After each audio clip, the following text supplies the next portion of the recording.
ये जो है एक आयत के शीर्ष है, ये चारों बिंदु एक आयत के शीर्ष हैं। तो पहला बिंदु कितना है 1,1, दूसरा बिंदु कितना है -1,5, तीसरा बिंदु कितना है 7,9 और चौथा बिंदु कितना है 9,5।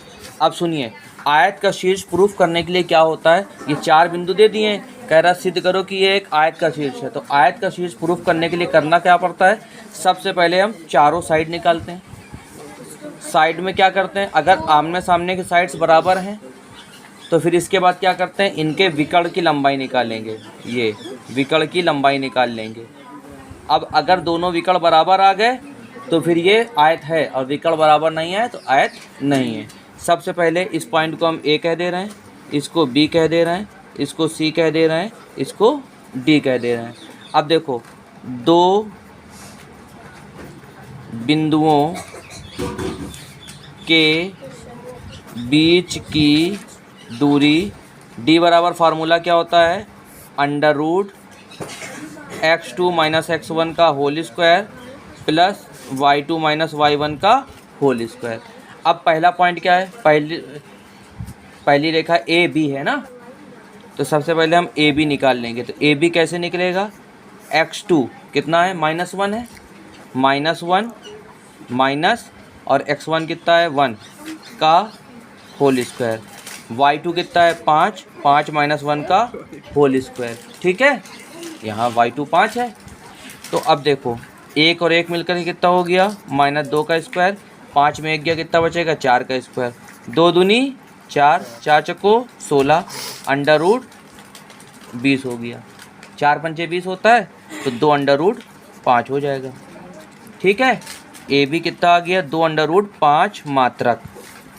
अब इसी तरह से हम लोग क्या ले लेंगे, बी सी निकालेंगे। अब हम लोग बी सी ले लेंगे, क्या हो जाएगा √ ये हो जाएगा x2, ये हो जाएगा x1, कितना है 7 -1 का होल स्क्वायर प्लस 9 - 5 का होल स्क्वायर।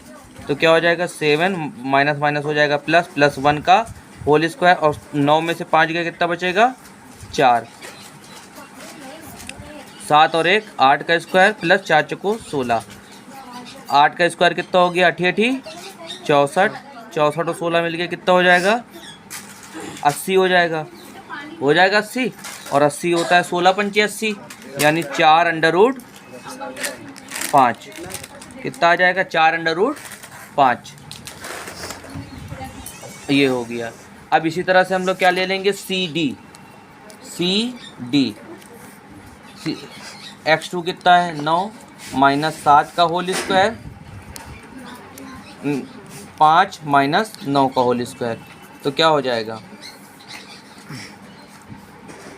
2 का स्क्वायर, यहाँ -4 का स्क्वायर, 2 दूनी 4, 4 चको 16, मिल के कितना हो गया 20 को हम लोग क्या लिख सकते हैं 2 √5 मात्रक।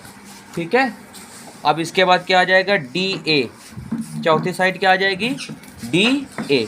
अब डी ए निकाल दो, 1 - 9 का होल स्क्वायर, 1 - 5 का होल स्क्वायर, 1 में 9 गया, कितना बचेगा माइनस का 8 का स्क्वायर -4 का स्क्वायर, तो 8 64, 4 चको 16, मिल के कितना हो गया 80, और 80 को हम लोग क्या लिख सकते हैं 4 √5 लिख सकते हैं, 16 पंचे 80, 4 √5 मात्रक। तो अब देखो, चूंकि कौन कौन से बराबर हैं, आमने सामने की साइड बराबर हो गई ना, ए बी और सी डी बराबर हो गई, ए बी बराबर सी डी हो गया, और दूसरा क्या हो गया बी सी और डी ए, ये आपस में बराबर हो गए। अब क्या करेंगे, इनके विकर्ण निकालेंगे। विकर्ण कौन कौन से, एक ए सी है और एक बी डी है।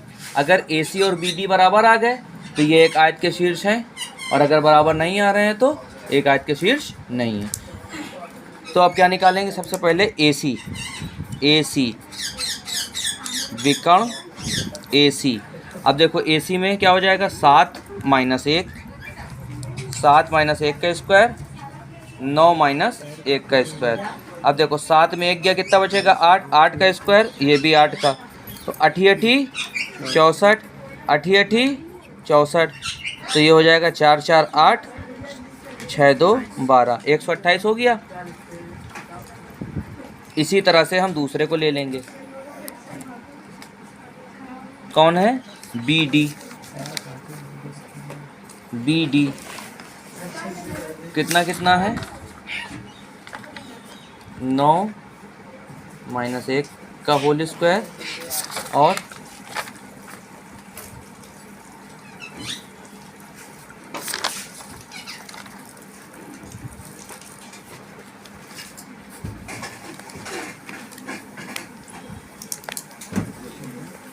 9 1 10 का स्क्वायर, 10 का स्क्वायर कितना हो जाएगा, 100 हो गया, 100 का हो जाएगा 10 मात्रक, 10 मात्रक। इसको 1 मिनट और देख लीजिएगा। 7 में 1 गया तो ये बचेगा 6, 7 में 1 गया तो ये 6 हो जाएगा, हैं 6 6 36, 36 और 100 64 मिलकर 100, 100 का हो जाता है 10 मात्रक। तो अब ये देखो, ये भी 10, ये भी 10, दोनों में 10 10 है। तो अब विकर्ण AC बराबर BD बराबर 10 मात्रक, ये भी बराबर हो गए। अब अतः यह एक आयत के शीर्ष हैं, अतः ये एक आयत के शीर्ष हैं, इति सिद्धम। इसी प्रकार से अगर मान लो कह रहा वर्ग के शीर्ष बताओ, तो वर्ग के शीर्ष के लिए क्या करना है, चारों साइड को निकालेंगे। अगर चारों साइड बराबर हो गई तो फिर इनके क्या निकालेंगे, विकर्ण निकाल लेंगे। अगर विकर्ण भी बराबर हो गए, आपस में विकर्ण बराबर हो गए तो वर्ग है, और विकर्ण बराबर ना हुए तो समचतुर्भुज है। इसी तरह से समांतर चतुर्भुज में क्या होता है, आमने सामने की साइड अगर बराबर आ गई हैं, फिर क्या निकालते हैं, विकर्ण निकालते हैं। अगर विकर्ण बराबर आ गए तो आयत होगा, विकर्ण बराबर नहीं आए तो समांतर चतुर्भुज हो जाएगा। समबाहु त्रिभुज निकालना है तो तीनों साइड निकाल लेंगे। अगर तीनों साइडें बराबर आ गई तो समबाहु है, कोई दो साइडें बराबर आ गई तो समद्विबाहु है, और अगर कोई भी साइड बराबर ना आई तो विषमबाहु है। ठीक है, ओके।